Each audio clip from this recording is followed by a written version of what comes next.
En 1590, las Islas Británicas estaban gobernadas por dos monarcas, la reina de Inglaterra, Isabel I, y el rey Jacobo VI de Escocia. En mayo de aquel año, Jacobo regresó a su país procedente de Dinamarca con su flamante esposa, Ana, pero su viaje de luna de miel se convirtió en una pesadilla.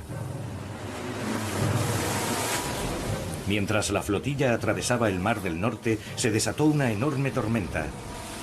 Según un relato sensacionalista del incidente, el barco del rey en particular fue azotado por vientos extremos y enormes olas. Dicen que la embarcación real se comportó de forma diferente a todos los barcos de la flotilla que hicieron la travesía, que los vientos le afectaron de forma diferente y que no pudo ser controlada por los marineros de una forma natural. Se pensó que la causa había sido artificial y que Jacobo y Ana eran el objetivo. La idea de que la tormenta había sido generada para matar a la pareja real infundió un miedo terrible en la mente de Jacobo. El joven rey estaba nervioso. Y con razón. Tenía enemigos poderosos. Y lo habían abandonado siendo un bebé cuando su madre, la reina María I de Escocia, había tenido que huir del país. Jacobo creció en un contexto terrible. Sucedió a su madre decapitada en una cárcel inglesa. Su padre ya había muerto estrangulado víctima de una conspiración. Mientras crecía, los 4 hombres que gobernaron Escocia fueron o asesinados o ejecutados o enviados al exilio. Jacobo se hace un hombre y antes de abandonar Escocia es víctima de 2 intentos de secuestro o asesinato. Él mismo frustró uno de ellos agarrando la cabeza del asesino con un brazo y pidiendo ayuda a voces. No es extraño que estuviera nervioso. Cuando Jacobo reflexionó sobre la tormenta que estuvo a punto de matarlo, se convenció de que aquello había sido otro intento de asesinato. Pero esta vez había sido orquestado por hechiceras y brujas. Su miedo a la amenaza que encarnaba la brujería se había ido fraguando durante su estancia en la corte real danesa. Dinamarca era uno de los centros intelectuales de la caza de brujas. Es probable que Jacobo departiera sobre brujas y demonios con algunas de las mentes más interesantes de Europa y regresara a Escocia con la idea de ponerla en práctica. No hay duda de que estaba reflejando una tendencia extendida por toda Europa. Los juicios por brujería empezaban a proliferar vertiginosamente en el continente. Se creía que las brujas eran aliadas de Satanás y sus demonios. A finales del siglo XVI, el miedo al poder de Satanás estaba en su apogeo por el odio entre facciones rivales en la Iglesia. El periodo en que se llevan a cabo más juicios por brujería coincide con el momento en que católicos y protestantes están más enfrentados. La Iglesia cristiana occidental tradicional está fracturada en 2 por credos en conflicto que creen que el adversario está inspirado por el diablo. La necesidad de erradicar el mal encendió el fuego del odio en toda Europa occidental. En Francia y Alemania, decenas de miles de personas fueron sentenciadas a una muerte terrible. Hay una descripción que habla de un bosque de estacas donde la gente era quemada en masa. Y la sensación era que todo aquello estaba ya fuera de control.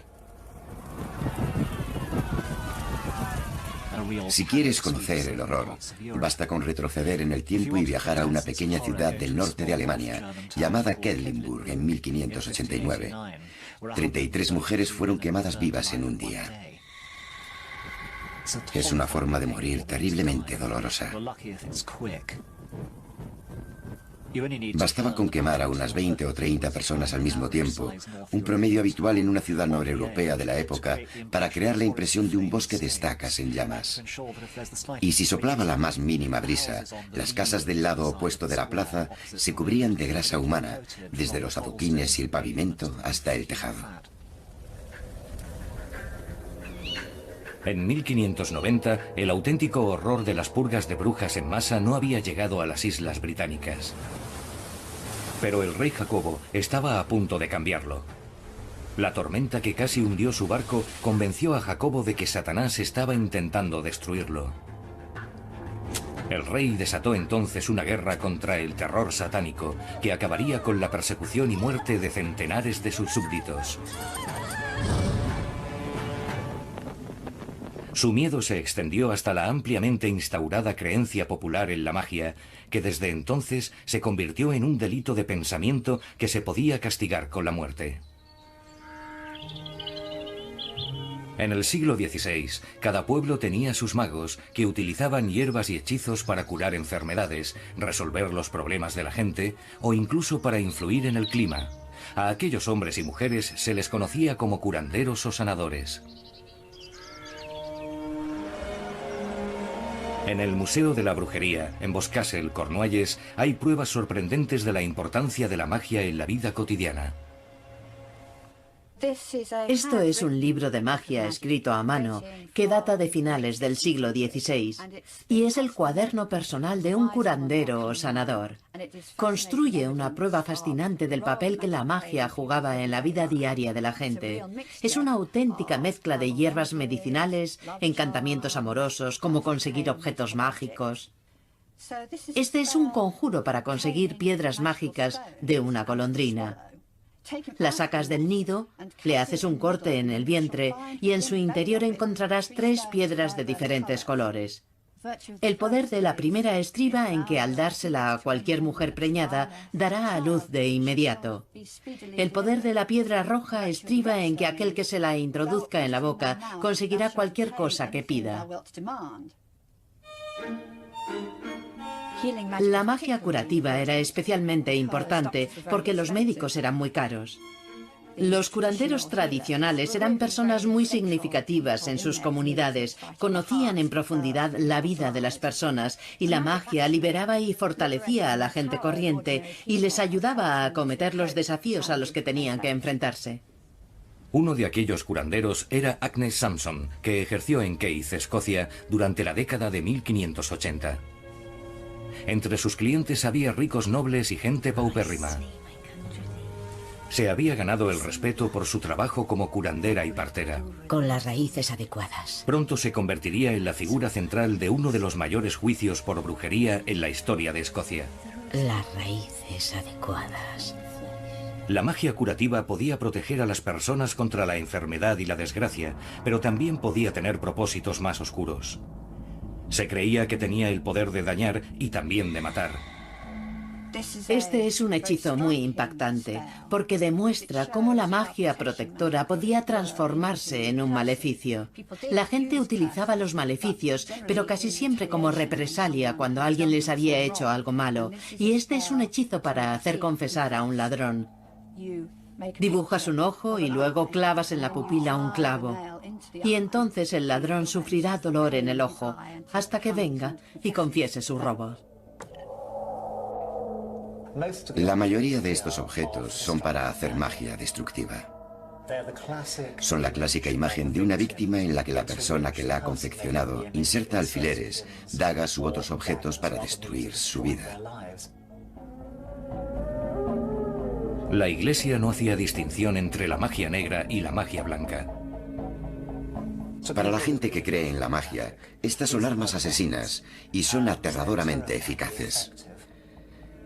Los ortodoxos, la élite cristiana, no pueden creer que la magia pueda venir de ninguna parte excepto del demonio. Siendo la magia una fuerza neutral como cualquier tecnología, la vieja y práctica distinción popular entre magia buena y magia mala, en la creencia cristiana establecida, se transforma en una parte de la guerra sin cuartel entre el bien y el mal. En 1591, Jacobo VI se convirtió en un cruzado en aquella guerra contra el diablo. Encabezó las detenciones de decenas de personas a quienes consideraba sospechosas de haber provocado la tormenta que había estado a punto de ahogarlo.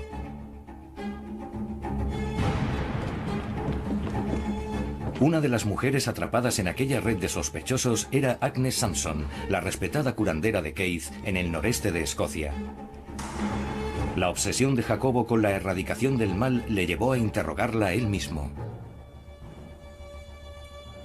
¿Cuándo llegó Satanás a ti? Yo, señor, no conozco a Satanás.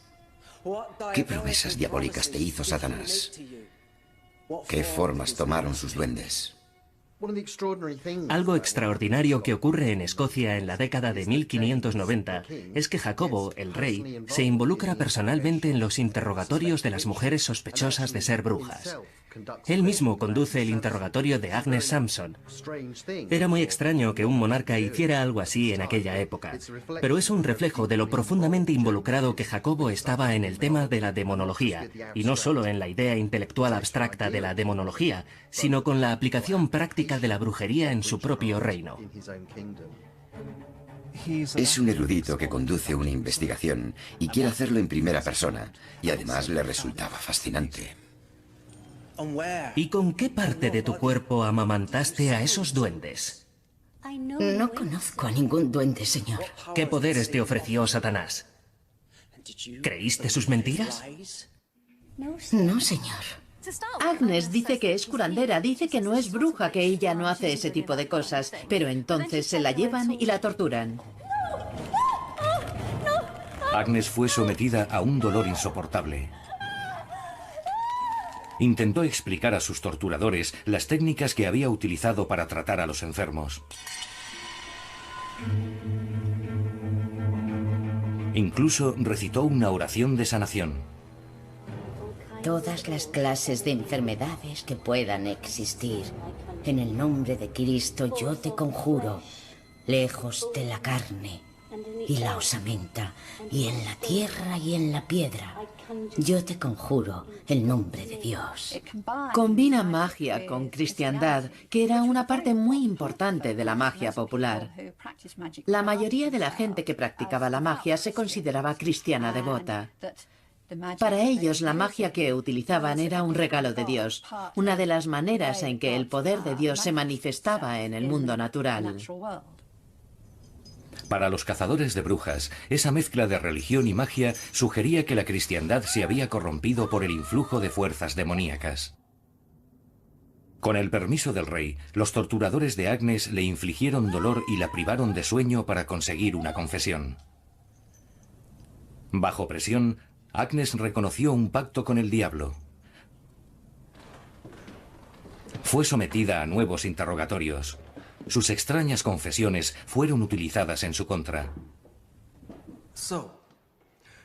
Así que cogiste a Sapo Negro, lo colgaste de las patas traseras durante 3 días y recogiste el veneno conforme iba cayendo en una concha de ostra. Sí, señor. Y si hubieras conseguido una prenda de ropa de lino que yo hubiera vestido, ¿me habrías matado con un hechizo? Sí, señor. Pero las confesiones de Agnes acerca de los hechizos y maleficios eran tan sorprendentes que a Jacobo le costó trabajo creerlas. Bueno, esto es tan milagroso y extraño que solo puedo creer que eres una mentirosa compulsiva. Acercaos, señor. Entonces, Agnes compartió el secreto que convenció a Jacobo de que ella era en realidad culpable de brujería. En vuestra noche de bodas. Susurró detalles de la conversación íntima que Jacobo había mantenido con Ana en su noche de bodas, en Dinamarca. Pero en el momento del acontecimiento, Agnes se encontraba a cientos de kilómetros de distancia en Escocia. Esta revelación persuade a Jacobo de los poderes sobrenaturales de Agnes. Fue un momento muy significativo para Jacobo. Fue el momento en el que se convenció de que lo que estaba ocurriendo era brujería y de que él era el objetivo. Jacobo parece haber ignorado la explicación más obvia acerca de que Agnes tuviera conocimiento de su conversación de cama. Los antiguos matrimonios no eran tan privados, especialmente si se trataba de un rey y una reina, así que es muy probable que una sirvienta escuchara algo de lo que se dijo y que aquello fuera objeto de habladurías. Puede que Agnes se enterase así, pero yo no creo que lo supiera por medio de la magia. Según un relato detallado del juicio, en un panfleto sensacionalista llamado Noticias de Escocia, Agnes Sampson habría confesado también que formaba parte de una conspiración demoníaca de 200 brujas convocadas por Satanás para adorarlo en una iglesia. Las brujas se reunían con el diablo, renunciaban a la fe cristiana y le rendían homenaje, de la forma más ordinaria, por ejemplo, besándole la espalda. El diablo habría incluso ofrecido a aquella asamblea impía una imagen del rey para tratar de destruirlo. Jacobo estaba convencido de que Satanás estaba liderando a las brujas en un complot de asesinato contra él. Agnes Sampson y varias más fueron quemadas en la hoguera. Su muerte marcó el inicio de una serie de actos de pánico contra las brujas. En Escocia se ejecutó a una proporción de la población más alta que en cualquier otro país europeo. Se calcula que 2.500 personas, entre mujeres y hombres, fueron ahorcadas o quemadas en la hoguera. La caza de brujas se producía en oleadas, ya que los sospechosos, bajo tortura, incriminaban a decenas de personas. Pero en 1597, la cruzada contra las brujas en Escocia se sumió en el caos. Todo comenzó cuando Margaret Aiken, una sospechosa, se convirtió en informadora. Aseguraba ser capaz de identificar a las brujas por una marca secreta que tenían en los ojos. Pero Aiken destruyó su propia credibilidad. La llevaron de un lado a otro durante meses para cumplir su cometido e incriminó a muchísimas personas. El problema fue cuando identificó a una mujer como bruja y alguien le dijo que ya la había reconocido y afirmado que no era bruja. Solo iba vestida de forma diferente. Y entonces todo se desmoronó y surgió la preocupación de que ninguna fuera realmente bruja y todos los juicios fueran nulos. Fue un momento crucial. La revelación de Margaret Aiken como un testigo poco fiable amenazó con desacreditar los juicios por brujería. Jacobo salió en defensa de su creencia en la amenaza satánica. Publicó una extraordinaria llamada a las armas contra la brujería. Tituló su libro Demonología. La temible abundancia, en este momento, en este país, de estos detestables esclavos del diablo. El libro de Jacobo es increíblemente breve, increíblemente lúcido e increíblemente bien estructurado. Es una buena obra literaria. Solo para disipar las dudas que muchos albergan en su corazón, tales ataques de Satanás se practican sin ninguna dificultad. Demonología, el libro de Jacobo, se convierte en un manual para la persecución y caza de brujas. Su influencia es decisiva y continúa siéndolo durante los siguientes 50 o 60 años. Y se produce un número de juicios muy mediáticos por la influencia del libro. La influencia de demonología podría haber perdurado en Escocia, pero en 1603 muere la reina Isabel I y Jacobo VI de Escocia hereda su trono como Jacobo I de Inglaterra y se lleva consigo su terrorífico libro. Demonología coloca al príncipe a la cabeza de la caza de brujas. Como consecuencia, la caza de brujas se convierte en una actividad oficial del nuevo Estado británico. Ahora hay una línea a seguir, respaldada por un texto breve y sencillo, que dará lugar a toda una serie de nuevas ideas y publicaciones.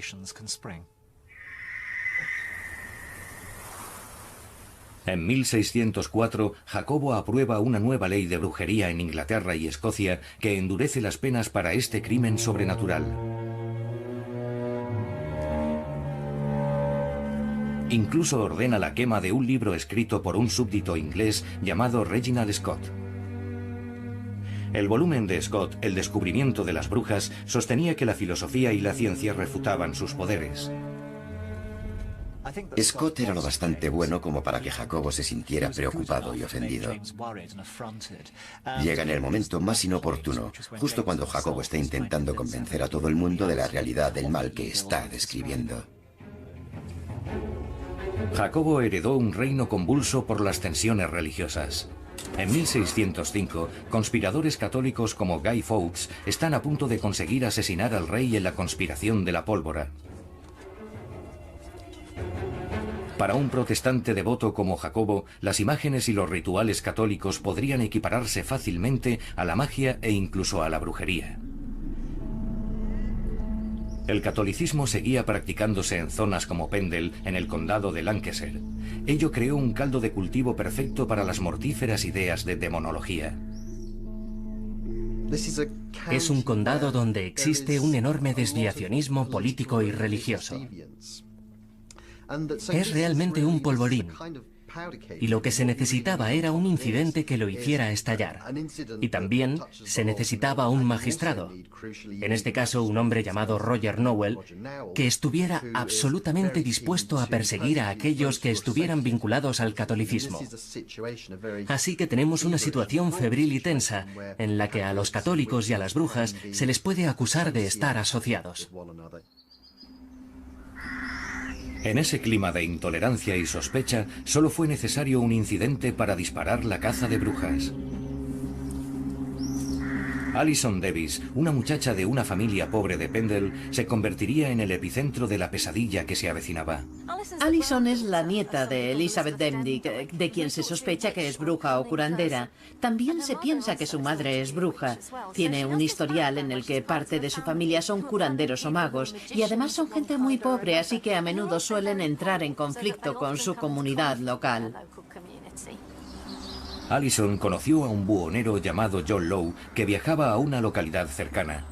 La muchacha le pidió unos alfileres que se utilizaban en la magia blanca y en la magia negra. Hay documentos de la época que atestiguan cómo la gente utilizaba una manzana o una cebolla como imagen del corazón de la persona que querían que se enamorara de ellos, y clavaban allí alfileres como una forma de magia simpática. Al ser una adolescente, puede que fuera eso en lo que ella o sus amigos estuvieran interesados. Pero John Lowe rechazó la petición de Alison. Después de dejarla, un ataque de apoplejía paralizó uno de los lados de su cuerpo.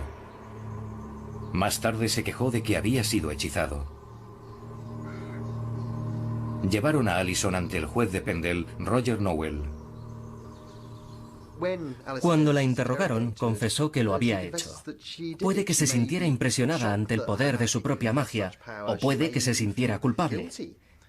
Y la suma de estas desgracias, la acusación de brujería, la confesión y el hecho de que el magistrado estuviera dispuesto a tomársela en serio, se convirtió en una funesta combinación que desencadenó toda aquella caza de brujas.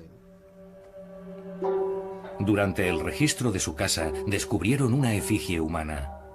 La familia declaró que la utilizaba para hacer magia curativa, pero las autoridades la confiscaron como prueba de hechicería. Creo que es muy importante destacar la forma en que la demonología demonizaba la magia popular tradicional. Es realmente notable que un amuleto curativo, un amuleto que ellas mismas declararon que utilizaban específicamente para sanar enfermos, pudiera ser presentado como prueba en el juicio. Interrogaron a toda la familia de Alison en busca de más pruebas de brujería, incluida su hermana menor, Janet Davis. Sin embargo, Janet solo tenía 9 años, y según la legislación británica, el testimonio de un niño era inadmisible en un juicio normal. Jacobo sostenía que, dada la dificultad para hallar pruebas, algunas evidencias especiales como los testimonios de los niños podían admitirse en los juicios por brujería, y el testimonio de una niña resultó crucial en los juicios de Pendle. El propio libro del rey Jacobo, Demonología, había alimentado el miedo que acabaría condenando a las brujas de Pendle. El registro de los juicios de las brujas de Pendle es una lista, punto por punto, de los principales argumentos de Jacobo sobre brujería. Si Jacobo es la teoría, Pendle es la práctica. Jacobo describe los diferentes tipos de brujas, pobres y ricas, exactamente igual que en los juicios de Pendle. Jacobo describe el proceso por el cual las personas se convierten en brujas, y los juicios de Pendle lo reproducen en las confesiones. Janet Davis testificó en contra de su madre y de su hermano. Fueron ahorcados junto a su hermana Alison y a otras 7 personas que se vieron atrapadas en la caza de brujas.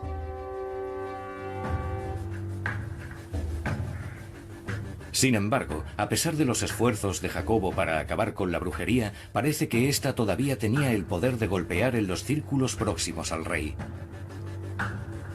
En 1618, Francis Manners, sexto conde de Rutland y uno de los consejeros privados del monarca, acusó a las brujas de asesinar a su joven hijo, Henry.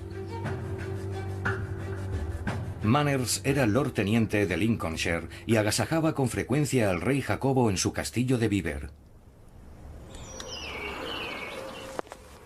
La historiadora Tracy Borman investiga la extraña tragedia que se abatió sobre la familia del conde. La primera vez que tuve conocimiento de las brujas de Bieber fue a través de las páginas de una novela cuya historia me tenía atrapada. Desde el primer día me pareció que carecía de verosimilitud. Sabía que se basaba en una leyenda local, pero a raíz de aquello me embarqué en la búsqueda de información sobre ese caso de brujería. Francis Manners viajó por Europa durante la caza de brujas, cuando la brujería se consideraba el terrorismo de su tiempo al cegar la vida de inocentes con una fuerza devastadora.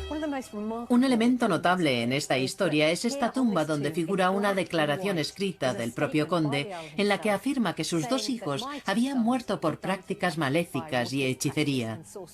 Era muy poco común encontrar semejante acusación en una tumba y mucho menos perteneciente a una de las familias más nobles del país. Quería que todo el mundo supiera en el futuro lo que les había ocurrido a sus hijos. De hecho, aparecen representados en una pose bastante solemne. El mayor Henry sostiene una calavera que simboliza su aciago destino. Pero detrás de la triste historia de la pérdida registrada en la tumba se oculta un misterio inquietante. El conde achacó a la brujería la muerte de sus 2 hijos pequeños y encontró unos sospechosos muy a mano. Joan Flower, una madre soltera, y sus 2 hijas habían trabajado como humildes sirvientes en el castillo. A Margaret, la hija mayor, la acusaron de robar provisiones en el castillo y las despidieron a todas. Y fue ese incidente el que supuestamente impulsó a la madre a emprender un camino de venganza y destrucción contra la familia del conde. Las mujeres fueron arrestadas en 1618, acusadas de asesinar al joven Henry Manners por medio de la brujería. El panfleto sensacionalista que informaba del caso señalaba que mientras Margaret y Philippa trabajaban en el castillo, habían robado un guante del muchacho. Luego se lo habían entregado a su madre, que utilizó el guante como si encarnase al propio muchacho, apuñalándolo en repetidas ocasiones y quemándolo. Sin embargo, el muchacho había muerto 5 años antes de que se presentaran dichos cargos. ¿Por qué el conde esperó tanto para acusar a las mujeres? Una pista es la estrecha relación que Manners mantenía con el rey. El tratado sobre brujería de Jacobo, de Monología, había sido reeditado recientemente. Parece premeditado. Quizá el conde de Rutland quiso hacerle a Jacobo, su rey, el favor de atraer de nuevo la atención de la opinión pública sobre su obra, porque el panfleto que describía el caso citaba precisamente Demonología en su prefacio, donde se recordaba a la gente la importancia que la excelsa obra había tenido en la historia de la brujería y cómo se debía tratar exactamente a las brujas. El panfleto afirmaba que las mujeres habían tomado la lana de un colchón en el castillo de Bieber. Después, Joan Flower había mezclado supuestamente la lana con sangre y agua y la había hervido para maldecir al conde y a su esposa con la infertilidad.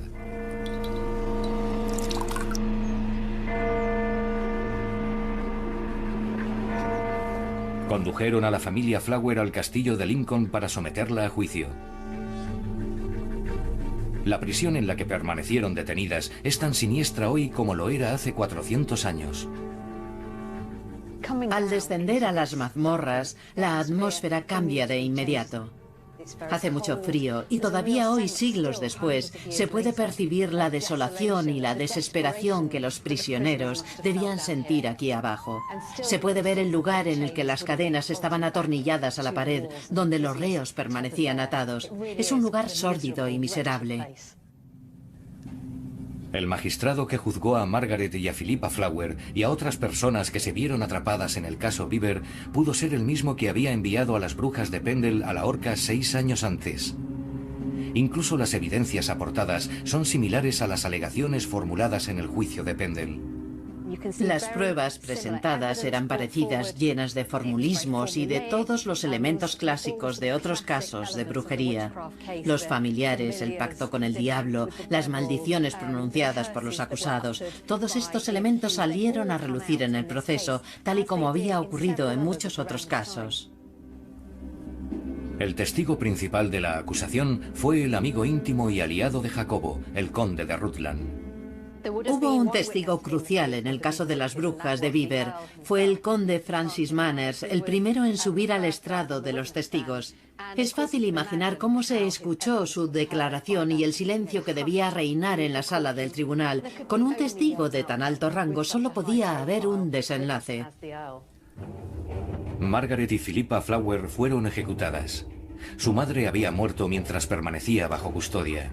Los procesos de Pendle y Beaver demuestran cómo la demonología se había convertido en un manual para la caza de brujas. La lucha de Jacobo contra las brujas halagaba la visión que tenía de sí mismo como monarca. Le erigía en el principal adversario de Satanás en la tierra. La persecución de la brujería tenía en gran medida un matiz político que le otorgaba un papel muy poderoso como rey. Se granjeó la reputación de ser un rey convencido de sus puntos de vista y absolutamente inamovible respecto a ellos. Y lo que provocó fue conseguir que las opiniones de la gente que no coincidían plenamente con sus puntos de vista se hicieran tan rígidas, inflexibles y articuladas como las suyas.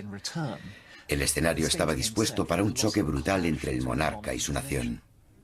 Al final de su reinado, el propio Jacobo empezó a cuestionar algunas de las extrañas pruebas y confesiones utilizadas para condenar a las brujas. El interés por la ciencia a principios del siglo XVII hizo más difícil creer en aquellos cuentos de demonios y hechos diabólicos. Cuando Jacobo murió en 1625, casi 30 años después de publicarse su Demonología, las cazas de brujas parecían estar desapareciendo. El rey había hecho todo lo posible para acabar con la brujería, pero unas asombrosas pruebas halladas durante unas excavaciones en Cornualles sugieren que fracasó. La arqueóloga Jackie Wood ha descubierto una serie de fosas que parecen contener ofrendas rituales inquietantes. Las más tempranas se remontan a la década de 1640, mucho después de la muerte de Jacobo. Estas tres fosas forman un grupo homogéneo. Hemos llevado a cabo la datación por carbono, pero lo más sorprendente de esta fosa es que es la única circular. El resto son rectangulares. Desollaron a un cisne y cubrieron el fondo con su piel. Todavía se pueden ver restos. Pusieron dos urracas y entre ambas 55 huevos, desde el tamaño del de una gallina hasta el de un pato, 7 de los cuales contenían polluelos a punto de salir. Era una práctica arriesgada en plena caza de brujas y cualquiera que se atreviese a practicar rituales paganos corría un grave peligro. Jackie ha encontrado más pruebas de prácticas mágicas en el mismo emplazamiento. Ha descubierto una fosa muy especial, llena de extrañas ofrendas. Este es el contenido que hallamos en un depósito votivo. Una increíble selección de telas, ramas de brezo, huesos de cerezas y recortes de uñas humanas. Por regla general, cuando echaban alfileres en un depósito votivo, los doblaban y formulaban un deseo. Era la costumbre tradicional, pero estos alfileres están derechos, lo que nos hace pensar que se utilizaron como alfileres para sujetar recortes de uñas y mechones de cabello humanos a los tejidos, como una forma simbólica de arrojar una parte de sí mismos al interior de la fosa. Al parecer, esta fosa de los deseos fue destruida en la década de 1640, probablemente como un acto de represalia contra la magia y la brujería.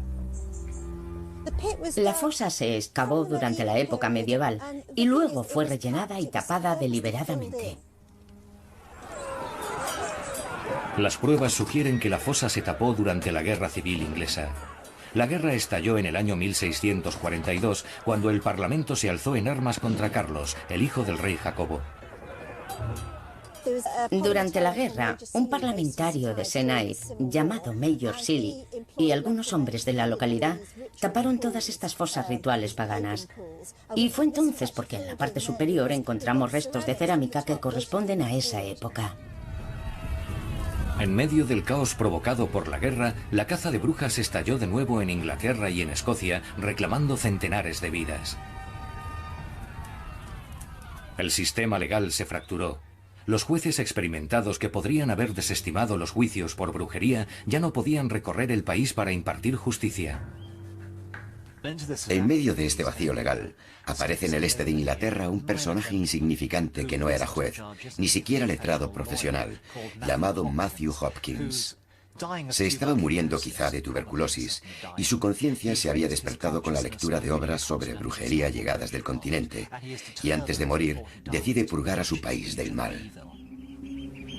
Hopkins vivía en Manningtree, una localidad de Essex. En 1645, después de asociarse con otro personaje puritano llamado John Stern, se iniciaría una de las cazas de brujas más sangrientas de la historia británica.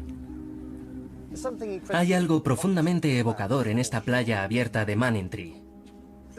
Antes había un puerto, todavía quedan barcos, y era un puerto floreciente, con una gran actividad comercial. Llegaban productos del Mar del Norte y del continente, y también nuevas ideas, políticas, religiosas, radicales, lo que explica por qué este lugar, en medio de un país en conflicto, se convierte en un hervidero de puritanismo en la primera mitad del siglo XVII, el lugar en el que unos cazadores de brujas como Hopkins y Stern podían llevar a cabo fantasías demoníacas. Hopkins llegó a afirmar que había escuchado con sus propios oídos aquelarres de brujas. Unos 7 u 8 miembros de esa horrible secta de brujas celebraron un aquelarre cerca de su casa, y allí mismo ofrecieron solemnes sacrificios al diablo. Dejó un registro de sus acciones que comenzaba con un escalofriante versículo de la Biblia. Y no permitirás que ninguna bruja quede con vida. Hopkins y Stern se aprovecharon de los agravios y del temor a la brujería entre vecinos. Los cazadores de brujas llevaron estas disputas ante los magistrados de Essex como cargos criminales en toda regla. Uno de los más impactantes ocurrió en la vecina parroquia de Lowford. Un domingo por la mañana, en la primavera de 1645, Prudence Hart, embarazada, estaba rezando aquí, en la iglesia que tengo a mis espaldas, y sufrió un severo dolor abdominal. Salió tambaleándose presa del dolor y se derrumbó en algún lugar por allí. Se puso de parto y dio a luz a un niño todavía con vida. Aquello se consideró una prueba tremendamente contundente de que Prudence Hart había sido hechizada. Culparon a una viuda de la localidad, Anne West, y a su hija Rebecca de provocar el aborto involuntario. Las detuvieron y las acusaron de brujería. Hopkins y Stern recorrieron otros pueblos del este de Inglaterra en busca de más sospechosos. Sus acusaciones se volvieron cada vez más delirantes a medida que se dejaban llevar por sus propios temores. Lo más habitual era detener al sospechoso, aislarlo, mantenerlo despierto, posiblemente hasta 3 días con sus 3 noches, y hacerle caminar de un lado a otro. Al mismo tiempo, llevaban a cabo un brutal interrogatorio, donde no cabía la negación o la reivindicación de la inocencia. Matthew Hopkins recogió algunos de estos interrogatorios en un informe que escribió poco después. En él afirma haber sido testigo de las criaturas monstruosas invocadas por las presuntas brujas. Elizabeth Clark, una mujer anciana y discapacitada, fue interrogada por Hopkins. A los 3 días se derrumbó y dijo: «Estoy dispuesta a invocar a mis demonios». Y les puso nombre. Eran nombres como Cucurucho de Azúcar o Llorón Barriga Glotona. El informe dice que todos aquellos animales desfilaron por la estancia durante el interrogatorio, pero obviamente no eran animales naturales.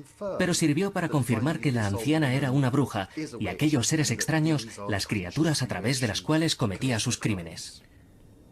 El panfleto de Hopkins nos muestra cómo la víctima y su acusador podían compartir la ilusión de que sus alucinaciones eran demoníacamente reales. Había observadores que presenciaban día y noche los interrogatorios, a la luz de las velas. Estaban predispuestos a que algo sucediera.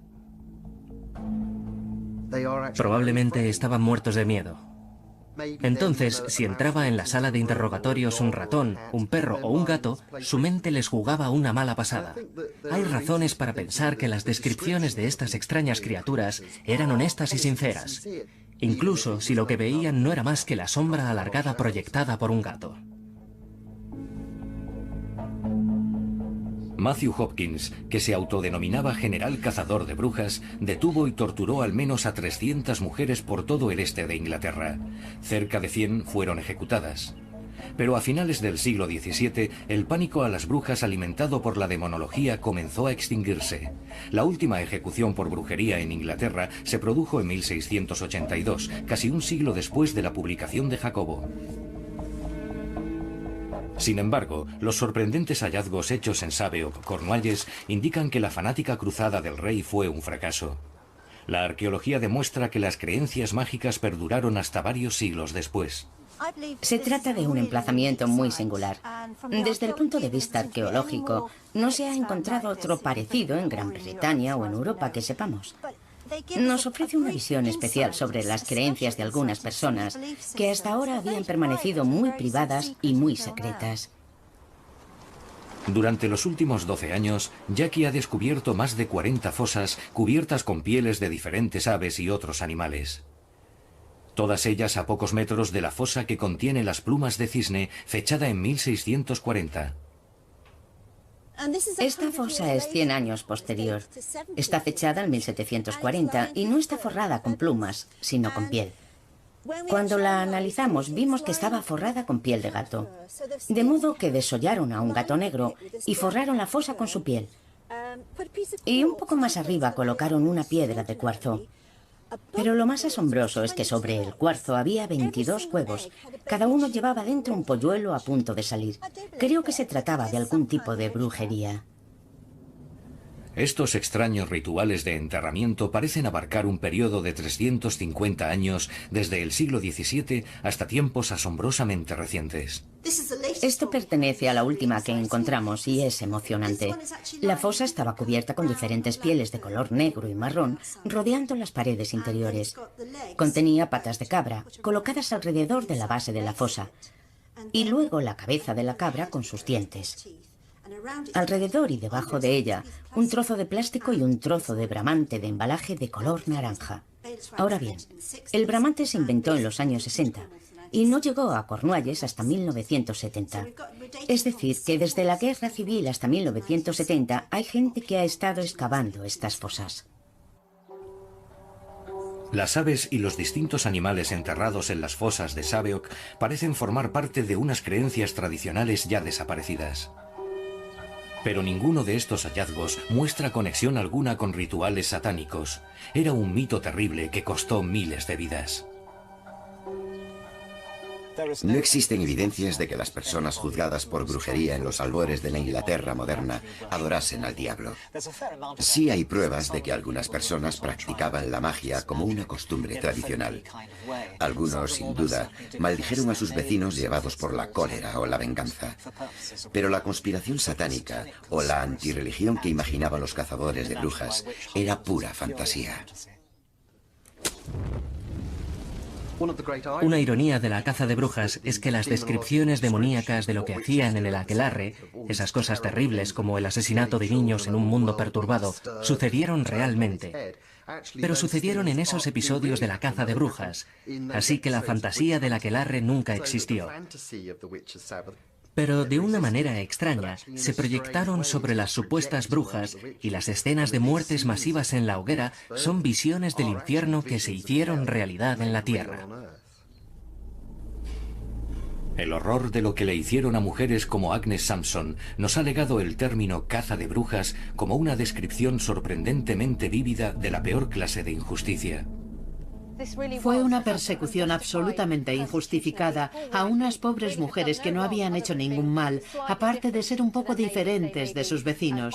Mujeres quizá más viejas, con frecuencia más pobres, o mujeres solteras a las que veían como una amenaza porque no se adaptaban al modelo habitual de sociedad. La obra del rey Jacobo, la demonología, provocó una guerra ideológica que costó la vida a miles de inocentes. Una lección de la historia que nunca deberíamos olvidar.